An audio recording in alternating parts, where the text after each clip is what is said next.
안녕하십니까. 천년왕국 전천년기설입니다. 목회 관점으로 본 요한계시록 천년왕국. 그래서 오늘은 전천년기설로 여러분과 함께 공부하겠습니다. 전천년기설 프리밀렌 날리즈. 세상의 종말에 예수님께서 재림하셔서 천년 동안 통치하실 것입니다. 주님의 재림이 천년왕국 전, 프리밀레, 전천년, 천년왕국 전, 이것이 바로 전천년기설입니다. 전천년설입니다. 그리스도께서 재림하셔서 순교자와 모든 죽은 성도를 부활시키고 살아있는 성도는 신령한 몸으로 변화되어 대환란 시기에 살아남은 자들과 함께 천년왕국에 들어가는 복된 생활을 하게 된다는 것, 이것이 바로 전천년설입니다. 그래서 그리스도가 재림하셔서 순교자와 모든 성도는 죽은 성도를 부활시키고 살아있는 성도는 신령한 몸으로 변화되어 대환란 시기에 살아남은 자들과 함께 천년왕국에 들어가 천년 동안 복된 생활을 하게 된다. 이것이 전천년기설의 주장입니다. 천년왕국을 주장하는 사람들 중에 7년 대환란이 있다는 사람이 있고 없다는 사람도 있지만, 환란 후에 주님이 천년과 이 땅에서 왕노릇 하시는 일이 있다. 전천년주의자들은 환란 후에 천년과 이 땅에 왕노릇 하신다. 그게 주장입니다. 그 다음에 영원한 상태가 온다. 환란을 통과해야 된다는 것이죠. 그러기에 천년왕국은 황금시대 골든 에이지가 아니다. 환란을 통과해야 되기 때문에, 환란이 없는 것이 아니라 통과하기 때문에 골든 에이지가 아니고 백은 시대다. 실버, 금이 제일 값어치가 있죠. 그런데 은 시대다, 백은 시대다 된다는 것입니다. 주님이 재림하신 후에 아주 좋은 시대가 오지만 거기에는 아직도 죽음이 있다. 또 안 믿는 사람들도 있다. 천년 왕국이 지난 후에 최종적인 영원 상태가 와야 비로소 완벽하게 좋은 시대가 된다는 것입니다. 그렇기 때문에 7년 대환란을 아주 전천년설은 중요하게 생각하고 있습니다. 전천년설은 크게 이 과거적 전천년설으로, 이 박형영 박사는 이것을 역사적 전천년설이라 이렇게 불렀습니다. 그리고 둘째는 현재적 전천년설로, 이는 세대주의 전천년설이다 이렇게 주장을 합니다. 그래서 과거적 전천년, 이거는 이제 역사적 전천년이다. 그리고 두 번째 설은 뭐냐? 바로 이 현재적 전천년설인데 이거는 세대주의 전천년설이다. 이렇게 박형룡 박사가 구분을 했습니다.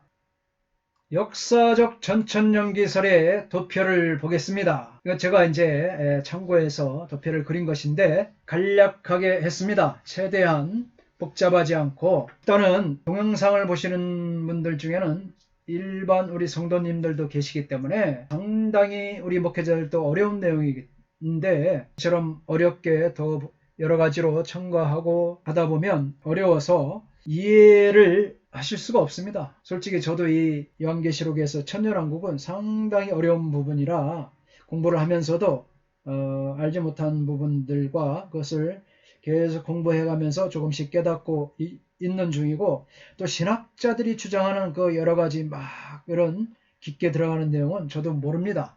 그래서 대략적으로 나와 있는, 보편적으로 나와 있는 것들을 토대로 해서 내가 표를 그린 것입니다. 또 여러 가지 많은 것들을 주장하는 분들을 보면 여러 가지 내용들이 이 안에도 역사적 전천년설, 과거적 전천년설, 역사적 전천년설 내에도 여러 가지 복잡한 도표들이 많이 있습니다. 그러나 저는 최대한 이런 것들을 배제하고 좀 간단하면서 쉽게 제가 강의를 하고자 했고, 또 이렇게 하고 있습니다. 그래서 이 역사적 전천년설을 보게 되면은 예수님의 초림이 있죠. 예수님의 초림, 그 전에 바로 이 영원시대가 있습니다. 태초부터 있었던, 하나님께서 창조하셨던 영원시대, 영원시대에 구약시대가 있겠죠. 그리고 예수님이 초림을 하게 됩니다. 이후에 신약시대가 시작이 되는 것이죠. 예수님 재림 전에 극심한 7년 대환란, 대배교, 이러한 여러 가지 큰 어려운 환란 사건들이 일어납니다. 적그리스도가 또 출현하고 상당히 어려운 시대가 될 때에 예수님이 재림하십니다. 예수님이 재림하시죠. 예수님이 재림하면은 그때 이제 여러 가지 사건들이 일어나는 거죠. 죽었던 성도들이 부활하고 또 천년왕국이 시작이 됩니다. 천년왕국이 시작이 되고 예수님의 재림 후 또 사탄이 감금 20장 2절로 3절에 사탄이 감금되죠. 첫째 부활이 일어나는데 이걸 성도의 부활이다. 20장 4절로 5절. 성도의 부활이 되고 이후에 예수님 재림 이후에 천년왕국이 쭉 지속이 됩니다. 그 이후에 20장 7절에 보면 사탄이 일시적으로 놓입니다. 이게 전천년설이 지금 주장하고 있는 내용입니다. 그러면서 곡과 마곡의 전쟁이 20장 8절로 10절에 보면 일어납니다. 최후의 심판이 있으며 이것이 이제 둘째 부활이다. 최후의 심판. 최후의 심판을 통해서 믿는 자들은 새 하늘과 새 땅을 예비되고 영원 무궁한 주님과 더불어서 세계로 들어가는 거죠. 그러나 악인들의 심판이 있습니다. 최후의 심판은 성도의 심판과 더불어서 불신자들도 심판을 받습니다. 이것은 이제 악인의 심판은 불신자들의 심판입니다. 이들은 심판의 결과, 백보자 심판의 결과 어디로 향하게 됩니까? 화살표에. 그렇습니다. 바로 이 불못, 영원한 형벌인 불못, 타지 않고 아주 영원히 꺼지지 않는 유황불, 불못으로 영벌에 들어가게 되는 것입니다. 할렐루야. 역사적 전천년기설의 주요 내용을 보겠습니다. 전천년설은 그리스도의 재림이 천년기 전에 있다는 그러한 주장입니다. 그리스도께서 천년 동안 친히 왕으로 통치하게 될 천년왕국이라 하는 세계적 평화와 의의 시기가 있기 전에 도래한다는 그런 종말관입니다. 전천년기설은 그리스도께서 재림하시고 나서 천년 동안 지상에서 왕으로 통치하시게 되며 천년기가 끝나면 그때 최후 상태가 오게 된다고 주장하는 것입니다. 역사적 전천년기설에 의하면 몇 가지 사건들이 이 그리스도의 재림 전에 발생해야 된다. 천년 전에 그리스도의 재림 전에 천년왕국 전에 그리스도의 재림 전에 발생하게 된다는 거죠. 즉 온 민족들의 복음화 이것이 먼저 있어야 된다. 복음화가 먼저 있어야 되고 그 다음에 대환란, 대반역과 배도하는 일이 발생한다. 아까 도표에서 보았죠. 또 한 개인의 적그리스도가 출현한다. 적그리스도가 출현 등이죠. 교회는 이 최후의 환란을 통과해야만 되는 것이죠. 그래서 대환란, 7년 대환란 후 그리스도의 재림은 이 두 단계에 걸쳐 실현되는 것이 아니라 이것은 뭐냐? 세대주의가 주장하는 두 가지 재림이 있습니다. 후에서 보겠습니다. 그거는 세대주의자 할 때 두 단계가 아니라 단일한 사건이다. 재림은 한 번이다. 한 번 단일한 사건이다. 이게 전천년설 주장입니다. 그리스도가 다시 오실 때에 이에 죽은 신자들은 부활하게 되고 그렇죠. 성경에 보면 죽은 신자들이 부활하고 그때까지 살아있던 신자들은 뭘로 변화합니까? 신자들이 변화되죠. 무덤 속에 살아있는 자들이 일어나서 변화되어서 영화롭게 될 것입니다. 할렐루야.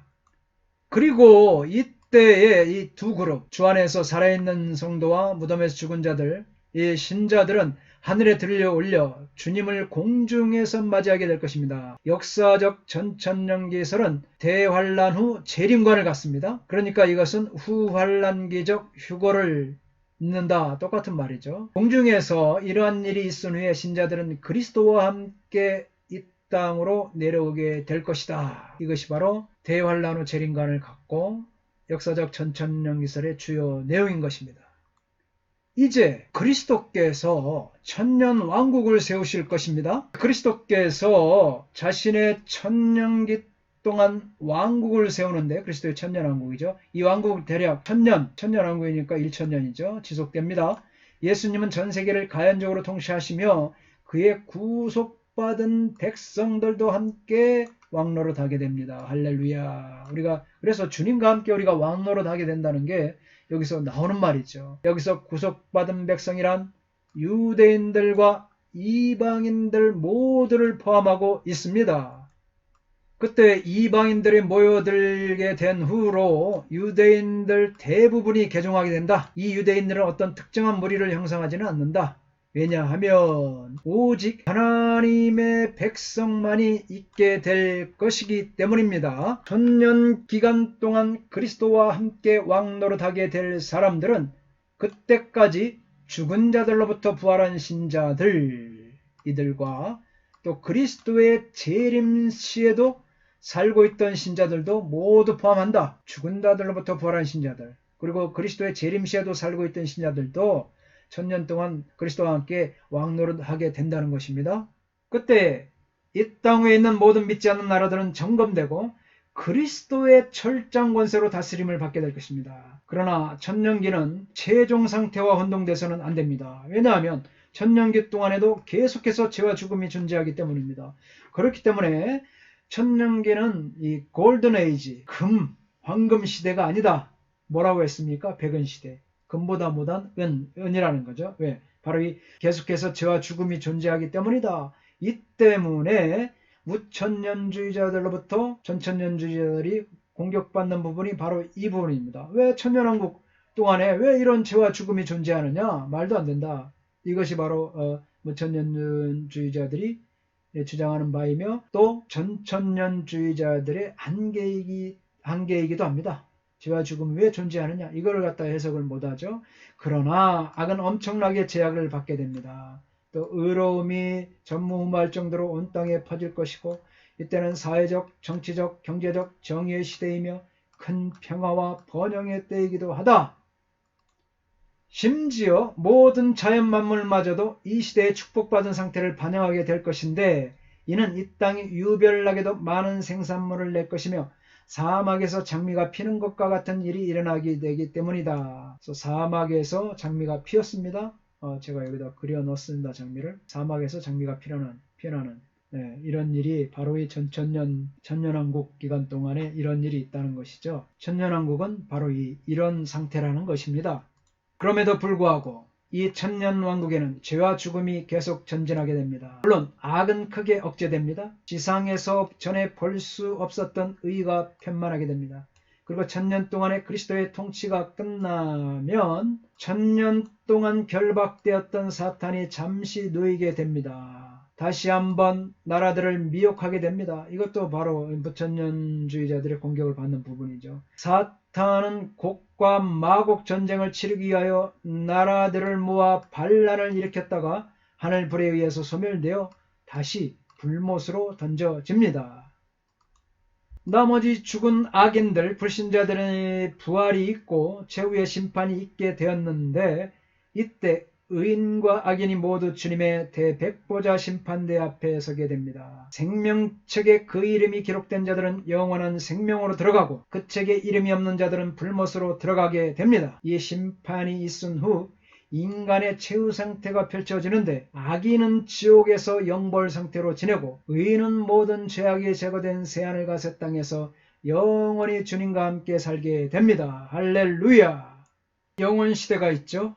구약 시대를 거쳐 예수님이 출임하시고 신약 시대로 넘어와서 7년 대환란 대배교가 있고 적그리스도가 출현하며 이때에 그리스도의 재림이 있으며 재림과 또 사탄이 감금이 되고 첫째 부활이 일어나는데 이건 성도의 부활이죠. 그 다음에 성도의 부활과 더불어서 천년왕국이 시작이 되면서 천년왕국 일시적으로 사탄이 놓이게 되고 곡과 마곡의 전쟁이 있으며 그 다음에 최후의 심판이 성도들 예수님 믿는 자들은 둘째 부활로 말미암아 새하늘과 새 땅으로 가게 됩니다. 영원한 상태죠. 그러나 악인들도 최후의 심판이 있는데 이거는 악인의 심판으로 이들도 부활합니다. 뭘로 부활하냐? 불신자들도 바로 이 지옥의 불못, 영원한 불못에 가는 형벌에 처하게 되는 것입니다. 할렐루야. 이 시간에 역사적 전천년기설에 대해서 보았습니다. 다음 시간에도 이 역사적 전천년기설의 성경적 기초 계속해서 전천년설과 함께 하겠습니다. 감사합니다. 건강하십시오.